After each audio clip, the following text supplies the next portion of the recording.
અમદાવાદના science city વિસ્તારમાં આગની ઘટના। સાયન્સ સિટી રોડ પાસે મંગલદીપ કેપિટલના પાર્કિંગમાં આગ લાગી। ફાયર બ્રિગેડની 2 ગાડીઓ ઘટના સ્થળે દૂર દૂર સુધી દેખાયા। ધુમાડાના ગોટે ગોટા આગને બુઝાવવાની કોશિશ કરવામાં આવી રહી છે। શોર્ટ સર્કિટના પરિણામે પ્રાથમિક તબક્કે આ આગ લાગી હોવાનું જાણવા મળી રહ્યું છે અને ત્યારબાદ એક ગાડીઓ આ આગની ઝપેટમાં આવી ગઈ। એક્સક્લુઝિવ દ્રશ્યો એબીપી અસ્મિતા પર અમે આપને બતાવી રહ્યા છીએ, જ્યાં એકાદી ગાડીમાં ગરમીના કારણે શોર્ટ સર્કિટ થઈ તેના પરિણામે આસપાસમાં રહેલી બધી જ પેટ્રોલ ડીઝલની ગાડીઓ, ગેસની ગાડીઓ ભડભડ સળગવા લાગી। ફાયર બ્રિગેડની ટીમને જાણ કરવામાં આવી છે। 2 જેટલી ફાયર બ્રિગેડની ગાડીઓ ઘટના સ્થળ પર પહોંચી છે, પરંતુ આગ એક બાદ એક ગાડીઓને પોતાની ઝપેટમાં લઈ રહી છે। આગ વિકરાળ સ્વરૂપ ધારણ કરતી જઈ રહી છે। દૂર દૂર સુધી ધુમાડાના ગોટે ગોટા દેખાઈ રહ્યા છે। આગની જ્વાળાઓ દેખાઈ રહી છે। આ વિશે વધુ માહિતી આપવા આપણી સાથે જોડાઈ ચૂક્યા છે એબીપી અસ્મિતાના એડિટર રોનક પટેલ। રોનકજી, જે રીતે આગ લાગી છે, હજુ તો ઉનાળાની શરૂઆત છે, ત્યાં આ પ્રકારની ઘટના શું કહેશો?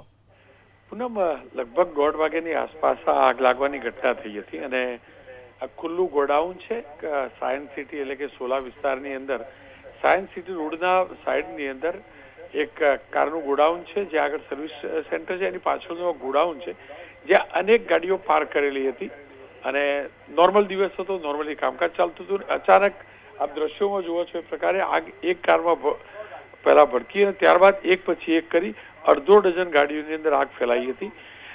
કિયાનું જે શોરૂમ છે એનું સર્વિસ સેન્ટર છે, કિયાનું સર્વિસ સેન્ટર છે અને ત્યાં આગળ જે સર્વિસ સેન્ટર માટે સર્વિસમાં આવેલી જે ગાડીઓ હોય છે, ઠીક ગોડાઉનની પાછળ પાર્કિંગ પ્લોટ છે અને પાર્કિંગની અંદર આ ગોડાઉન હતું ને ત્યાં માફ કરજો, ગોડાઉનની પાછળ આ પાર્કિંગ પ્લોટ હતો, ત્યાં ગાડીઓ પાર્ક કરેલી હતી। અચાનક આગ લાગી, જબરજસ્ત દોડધામ થઈ હતી। જોકે ફાયર બ્રિગેડ સમયસર પહોંચ્યું, આ તમામ ગાડીઓ બળીને ખાક થઈ ચૂકી છે, પણ સારી વાત એ રહી કે ફાયર બ્રિગેડ સમયસર પહોંચતા આગ વધુ ફેલાઈ નહીં, નહીતર આ 6 નહીં પરંતુ ત્યાં આગળ કમસે કમ 100 થી 150 ગાડીઓ પાર્ક કરી હતી। આપ દ્રશ્યો પણ જુઓ છો, આજુબાજુમાં લોકોની દોડધામના પણ દ્રશ્યો દેખાતા હશે અને ફાયર બ્રિગેડે જો વિલંબ કર્યો હોત તો આગ વધુ ભીષણ બનતી અને આના જે આગની જે લપેટો છે, ધુમાડા જે છે, તે એસજી હાઈવે ઉપર આપણે હાઈકોર્ટની આગળથી નીકળી પસાર થતા હોય તો એટલા દૂરથી આ ધુમાડાના ગોટે ગોટા દેખાતા હતા। આગનું કારણ સ્પષ્ટ નથી થયું, પણ એ હકીકત છે કે ગણતરીની મિનિટોમાં 10 થી 15 મિનિટમાં આ તમામ ગાડીઓ જે છે 6 થી 7 ગાડી એ બળીને ખાક થઈ ચૂકી હતી। રોનક, આભાર આપનો તમામ માહિતી બદલ। તો સાયન્સ સિટી પાસે જે અહીંયા ગાડીઓ પડી હતી, એ બધી જ ગાડીઓમાંની જે 6 જેટલી ગાડી હતી એ આગની ઝપેટમાં આવી ગઈ।